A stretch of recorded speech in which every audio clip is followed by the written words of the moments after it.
ஹாய்ங்க எல்லாம் எப்படி இருக்கீங்க? நல்லா இருப்பீங்கன்னு நம்புகிறேன். இன்றைக்கி நம்ம வீட்டில் கோட்டயம் ஸ்டைல் மீன் கறி, அதாவது கேரளா கோட்டயம்.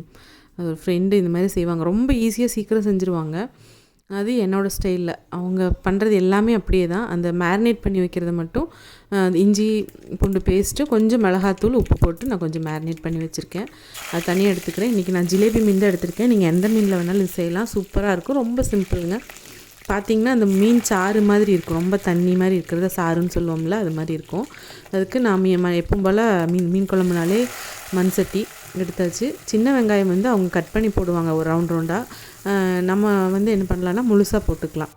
இஞ்சி பூண்டை மட்டும் கொஞ்சமாக சின்னதாக பொடியாக நறுக்கி போட்டாலும் சரி, இடித்து போட்டிங்கனாலும் சரி. நான் தேங்காய் எண்ணெயில் இன்றைக்கி செய்கிறேன். வெளிச்செண்ணெயில் கடுகு பொரிஞ்சதுக்கப்புறமா 1/4 ஸ்பூன் வெந்தயம் போட்டு, அதுவும் பொரிஞ்சதுக்கப்புறமா சின்ன வெங்காயம் முழுசாக போடுறேன். 2 பச்சை மிளகா, கொஞ்சம் கருவேப்பிலை, அந்த இஞ்சி பூண்டு தட்டி வச்சதோ இல்லை குட்டியாக நறுக்கி வச்சதோ போட்டு அது நல்லா பச்சை வாசம் போக வதங்கினதுக்கப்புறமா 1/4 ஸ்பூன் மஞ்சள் தூள் போட்டுட்டு, ஃபஸ்ட்டு காமிச்சது தனியாத்தூளுங்க. ஒரே ஒரு ஸ்பூன், அந்த பெரிய ஸ்பூனாக இருந்துச்சுன்னா கொஞ்சம் 1 ஸ்பூன் போடுங்க. நான் காட்டின குட்டி ஸ்பூன் ஆச்சுன்னா 2 ஸ்பூன் தனியாத்தூள், அதாவது வர கொத்தமல்லி தூள். அடுத்ததாக காமிச்சது கொஞ்சம் டார்க் கலரில் இருந்தது சீரகத்தூள், அது 1 ஸ்பூன் தான். அப்புறம் ஒரே ஒரு ஸ்பூன் போட்டது வந்து காஷ்மீரி சில்லி, அது கலருக்காக. ஏன்னா கோட்டையம் மீன் சாறுனாலே வந்து உங்களுக்கு அப்படி கலர்ஃபுல்லாக இருக்கும், தண்ணி மாதிரி. அப்புறம் ஒரு 2லேருந்து 3 ஸ்பூனுக்கு நம்ம வரமிளகாத்தூள் போட்டிருக்கேன். நம்ம வீட்டு காரத்துக்கு தகுந்த மாதிரி போட்டிருக்கேன். நீங்கள் காரம் அட்ஜஸ்ட் பண்ணிக்கோங்க. அடுத்தது ஒரு அரை ஸ்பூனுக்கு குருமிளகுத்தூள் போட்டிருக்கேன். இது எல்லாமே அந்த எண்ணெயிலே வதங்கட்டும். கொஞ்சம் மீன் குழம்பு புளிக்குழம்பு எல்லாமே எண்ணெய் கொஞ்சம் அதிகமாக தான் தேவைப்படும். நீங்கள் இவ்வளோ எண்ணெய் தேவையில்லைன்னா கம்மி பண்ணிக்கோங்க. அது எண்ணெயிலே நல்லா வதங்கட்டும். பார்த்திங்கனாலே உங்களுக்கு தெரியும். நான் வந்து ஒரு நெல்லிக்காய் சைஸு 2 நெல்லிக்காய், பெரிய நெல்லிக்காய் 2 நெல்லிக்காய் சைஸில் புளி எடுத்து வச்சுருந்தேன். இது கொஞ்சம் காரமும் உரப்பும் அதிகமாக இருக்குங்க. அதனால் அந்த புளியை வந்து நல்லா கொஞ்சம் ஒரு 10 நிமிஷத்துக்கு முன்னாடியே சுடுதண்ணியில் ஊற வச்சுருந்ததுனால எனக்கு நல்லா கரைச்சி வந்துருச்சு. அதை நல்லா ஊற்றியாச்சு. ஊற்றி கொஞ்சம் கல்லுப்பு போட்டுக்கோங்க. போட்டு மூடி வச்சுருங்க. அந்த புளிச்சாறு இதெல்லாம் சேர்ந்து நல்லா இப்போ பார்த்திங்கன்னா கொதிச்சிட்ருக்கும். கொதிச்சதுக்கப்புறமா ஒரு 5 நிமிஷம் மட்டும் கொதிக்கட்டும். கொதிச்சதையும் நம்ம வந்து கருவேப்பிலை, பச்சையாக கொஞ்சம் கருவேப்பிலை போடலாம். அந்த கருவேப்பிலை போட்டு கொஞ்சமாக தண்ணி, உங்களுக்கு எவ்வளோ தண்ணி வேணுமோ இது தண்ணி மாதிரி தாங்க இருக்கும். ஆனால் டேஸ்ட்டு சூப்பராக இருக்கும். பார்த்திங்கன்னா தண்ணி மாதிரி நான் வந்து ஒரு 2 டம்ளர் தண்ணி விட்டேன். தண்ணி விட்டு நல்லா மூடி வச்சாச்சு. சலசலன்னு கொதிக்குது. நீங்கள் வெங்காயம் வதக்கும் போதே தக்காளி போட்டாலும் சரி, இந்த சமயத்தில் தக்காளி போட்டாலும் சரி நல்லா இருக்குங்க. தக்காளி வந்து ஒரு குட்டியாக இருக்குது. இப்போ தக்காளி என்னன்னு தெரில.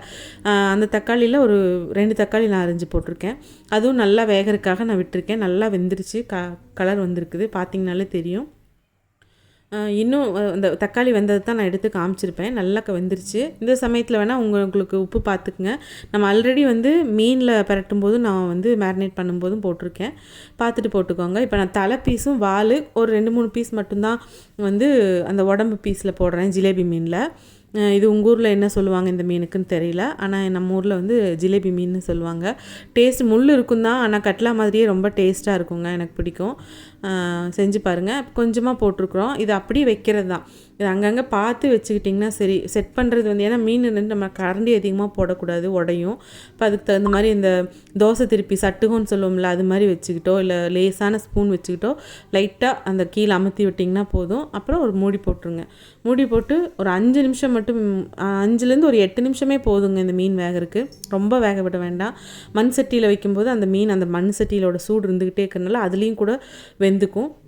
5 நிமிஷம், அதிகபட்சம் 8 நிமிஷத்துக்கு மேலே விட வேண்டாம். கிளறி விடுறதும் பார்த்திங்கன்னா நான் பண்ணுற மாதிரி ஓரத்துலேருந்து லைட்டாக அந்த மாதிரி எடுத்து விடணும்.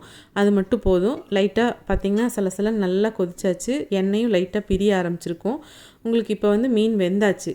நம்ம அடுப்பை இப்போ வந்து ஆஃப் பண்ணிட்டு கொத்தமல்லி தழை போட்டாலுமே உங்களுக்கு வந்து நம்ம அடுப்பை எரிஞ்சிட்ருக்கிற மாதிரியே தான் உங்களுக்கு கொதிக்கும். ஏன்னா அந்தளவுக்கு வந்து மண் சட்டி வந்து அந்த சூட்டை வந்து அப்படியே அதுக்குள்ளே வச்சுருக்கும்ல. அதனால் இப்போ பார்த்திங்கன்னா மீன் வந்து நல்லா வெந்துருச்சு. உங்களுக்கு அந்த தண்ணி அந்த போட்ட மீன்லேருந்து அப்படியே மேலே மிதங்க ஆரம்பிச்சாச்சு.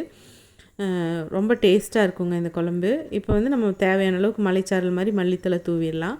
தூவிட்டு மூடி வச்சிட்டோம்னா போதும். அடுப்பு நான் ஆஃப் பண்ணி 2 நிமிஷமே ஆச்சு. ஆனால் இன்னுமே கொதிச்சுட்டு தான் இருக்குது. இதுக்கு தேங்காய் அரைச்சி விடுறதோ வேறு மசாலா சேர்க்குறதோ எதுவுமே கிடையாதுங்க. ரொம்ப ஈஸியாக செய்வாங்க.